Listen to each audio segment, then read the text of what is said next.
A controversial romance movie with a Game of Thrones star has become a streaming success. The show was a launching point for many of its cast members. One such talent was Emilia Clarke, who played Daenerys Targaryen in the George R.R. Martin fantasy adaptation across all 8 seasons. Clarke was 24 years old when she made her debut as part of the Game of Thrones cast in 2011. Prior to the HBO series, her only roles had been a single episode of the TV series Doctors, the short film Drop the Dog, and a part in the TV movie Triassic Attack. Game of Thrones was life-changing for Clarke. She was nominated for 4 Emmys for the series, including 3 for Outstanding Supporting Actress in a Drama Series and 1 for Outstanding Lead Actress in a Drama Series. After the conclusion of Game of Thrones in 2019, Clarke has gone on to have roles in other projects including Last Christmas, The Pod Generation, and Marvel Studios' Secret Invasion. Now, a movie Clarke was in during her Game of Thrones tenure is finding streaming success nearly a decade later. Me Before You has become a streaming success?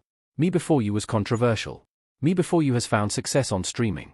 The 2016 romance film is based on the book by Jojo Moyes, who also penned the movie script. Clarke plays Lou Clarke, a woman who falls in love with a man she is taking care of, who has recently been paralyzed. Though Me Before You was a box office success, the film was incredibly controversial in the disability community. The plot's main premise centers around the male lead's desire for assisted suicide, leading many to claim the film promoted negative messages about people with disabilities. Per Flix Patrol, Me Before You has now become a streaming success.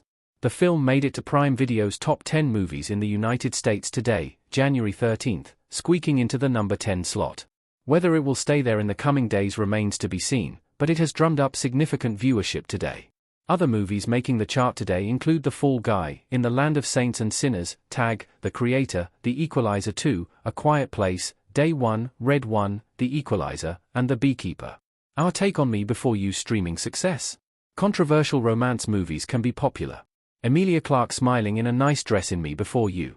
In some ways, Me Before You's successes have always had an inexplicable quality.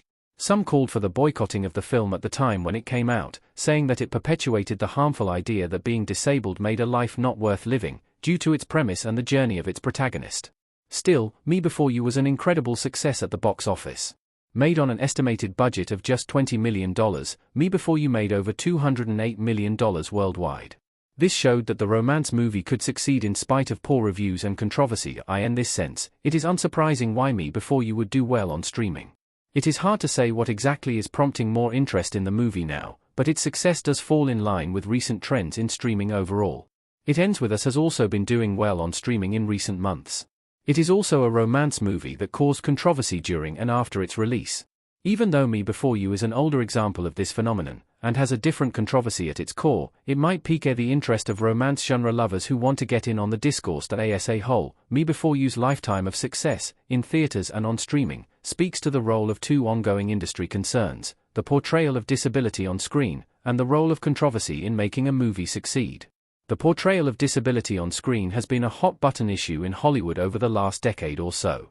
While casting choices have been changing for the better at times, there are still too many cases wherein an able-bodied actor plays a person with a disability, or a problematic message about disability is being conveyed.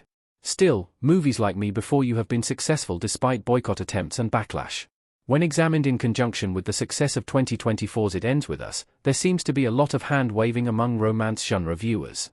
That is, even when a book or film in the genre is declared by many to have a glaring problematic element, audiences seem willing to watch these movies anyway, or are perhaps even fueled further by the controversy itself.